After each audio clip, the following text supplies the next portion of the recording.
Hi, I'm Brittany with WTI, and because now we live in a world where emojis are now the way to communicate, I thought, why not get a game? So that's why I really like this Mattel Games Uno emoji. Now, this game follows the basic rules of Uno with a few differences, so I'm only going to talk about the differences. There are blank wildcards that you can write whatever rule as long as everyone playing agrees to it. It could be skip to dealer or everyone must draw 2 cards, whatever everybody agrees on before you start playing, which is a nice little fun twist. You can make up your own rules. The other difference is each card, like normal, has a specific color and number, but now it also has a specific emoji face.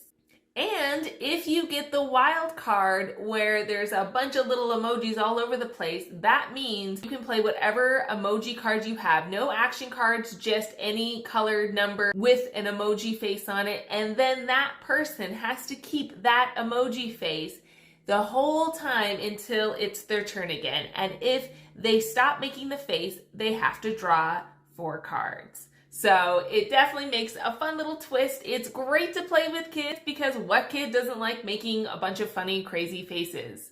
I don't know of one. And it's going to be enjoyable for adults as well. And I think if you love playing games, you love being silly with your family, I think this is a great option to add to your repertoire of many games. And that's my point of view.